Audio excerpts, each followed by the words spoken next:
Hər vaxtınız xeyir. Biz adətən başlayırıq pozitiv ab-havada, amma bugünkü mövzumuz elə bir mövzudur ki, bu heç bir halda pozitiv enerji və yaxud aura yaratmır insanda. İstəyirəm ki, öncədən sizə bunu xatırladım ki, mütləq şəkildə bu videonu sona qədər izləyin, paylaşın, yaxınlarınıza bildirin. Videoda gördüyünüz Instagram səhifəsinə daxil ola bilərsiniz. Videonun altında da linki yerləşdiriləcək. Biz istəyərdik ki, bunu bizdən deyil də, məhz o səhifədən paylaşasınız. Məsələ nədir? Məsələ Yusubova Söygüllü adlı bir gənc xanımdır, 2 uşaq anasıdır. 5 ayda artıqdır ki, itkindir. Mən istəyərdim ki, xanımın anasının müraciətinə siz də baxasınız. Daha sonra videoya mən öz şərhimi bildirəcəm, davam edəcəm. Hamıdan xahiş edirəm.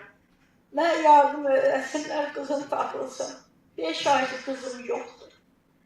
Yusuf'un Söygülü'nün axtarışına bütün böyük vəzifəli adamların hamısından xahiş edirəm ki, mənə yardım eləsinlər. Bir ana kimi gözüm qapıda qalır. Kızım tapılmır. Bir ana kimi xahiş edirəm. Nə ölüsü var, nə dirisi, nə səsi var, nə sorağı var. Artıq dərəcədə xahiş edirəm. Nə olar, xahiş edirəm. Artıq dərəcədə bir ana kimi xahiş edirəm. Mən qızımı tapılmağında kömək eləyəm. Həqiqətən qəlb, ürək dağlayan bir mövzudur. Yəni adam bilmir hansı tərəfindən başlasın məsələnin. Burada acınacaqlı tərəfi də məsələnin biraz odur ki, videonun paylaşımlarına baxırsan və bu 28 iyunda paylaşılan bir videodur. Çox az sayda insan paylaşıb, çox az sayda insan bəlkə də məlumatsızdırlar bu məsələdən, amma bir Azərbaycanlı olaraq, bir insan olaraq hər şeydən öncə biz özümüzə borc bilirik ki, biz bunu paylaşaq, ictimailəşdirək və sizdən də hər birinizdən xahiş edirik. Mütləq şəkildə paylaşın. YouTube videosundan getmir söhbət. Qeyd olunan səhifədən girin, videonu paylaşın. Oxuyun, orada məlumatlar yazılıb. Mən indi sizə qısa məlumat verəcəm, tam yazıları da oxumasam. Deməli, Yusubova Söygüllü 5 aydan çoxdur ki, artıq itkin düşüb. Qaynatası evindən çıxıb, deyilənə görə yoxdur. Bu necə olur? Hansı ki, ananın da fəryadına baxsaz, yazılarına baxsaz görərsiniz ki, həmin xanım evdən anası ilə belə 2 saatlıq, 3 saatlıq icazə ilə gəlib gedən xanımdır. Hətta qaynatası və baldızı belə başa düşülür ki, evdə əsas rol oynayan insanlar olub. Hətta telefon belə işlətməyə qoymayıblar xanımı. Bu xanım necə evdən çıxır və heç kəsin xəbəri olmur? Çox müəmmalıdır. Detallar var burada. Xanım həyatına hətta qəsd eləməyi belə gözə alıb, sirkə içib və qeyd edeyim ki, bunların hamısı Ağdaş rayonunda baş verib. Rayonlarda bu tip şeylər çox baş verir. Məsələ orasındadır ki, xanım bayaq da qeyd etdiyim kimi evdən icazəsiz çıxa bilmir. Yəni öz anası evinə belə saatlıq icazə ilə buraxılan bir xanım olub. Qaynatası, baldızı, həyat yoldaşı soruşulanda ki, hanı bilmirik deyiblər, yoxdur və mənə şəxsən, yəni öz şəxsim adına deyirəm, maraqlı olan tərəfi odur ki, məsələnin xanımın ailəsi, yəni mən burada dırnaq arasında deməli olacağam. Bu xanımın ailəsi həyat yoldaşı axtarmaq yerinə, maraqlanmaq yerinə ki, mənim həyat yoldaşım hardadır, qaynatası maraqlanmaq yerinə ki, mənim gəlinim hardadır. Nə ediblər? Gedib oğlan verib boşanmaya. Baldızı bu həngamənin içində gedib qeydiyyatdan çıxartmağa öz evlərindən. Yəni məsələnin bu qədər ciddiyyətinin fərqinə varmır, yəni bu insanlar ki, sizin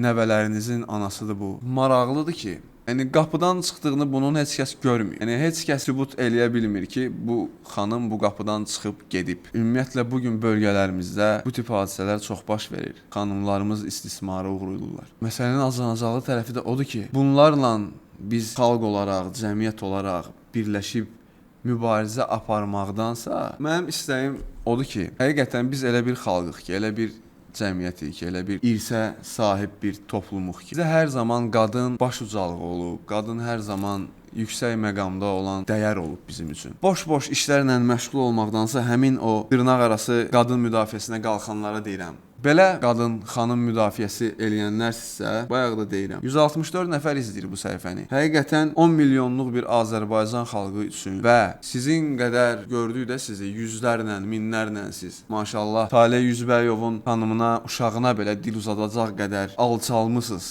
belə deyək. Güya xanımları, qadınları müdafiə edirsiniz. Niyə yoxsuz bu mövzunun ətrafında? Və buradan ümumiyyətlə Azərbaycanda internet üzərindən azad media adı altında fəaliyyət göstərən və yaxud özəl media qurumlarına demək istəyirəm. Niyə bu məsələni işıqlandırmırsınız? Niyə bu məsələ haqqında danışmırsınız? İki övlad qalıb anasız, bilinmir, nə baş verdiyi bilinmir. Bizim cəmiyyət ümumiyyətlə bir dənə dayansın və düşünsün ki, biz kimik və hardan gəlirik. Reklam xatirinə özünüzü tanıdacaqsınız deyə çıxıb şüvənlik salmaqdansa, mən şəxsən sizi alqışlayardım ki, bu tipli mövzuların ətrafında çıxıb o səs-küy salasınız, aləmi qatasınız bir-birinə. Uşaqların, gənc qızların erkən evləndirilməsi, uşaq istismarı, bu cürünə baş verən hal-hazırda itkin düşmüş xanımın məsələsi, iki övladının anasız qalması, bu mövzunun üzərində vuruşmaq lazımdır. Mən əminəm ki, Azərbaycan polisi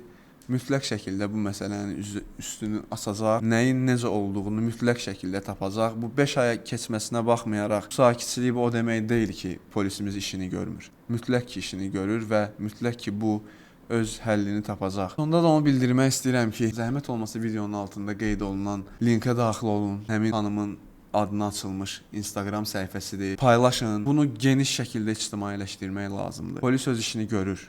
Biz də öz vətəndaş mövqeyimizi mütləq şəkildə bildirməliyik. Necə ki, burada 15 min komment və 1 milyon 700 min baxış var. İndi sizi burada görək. Özünüzdən müğayət olun.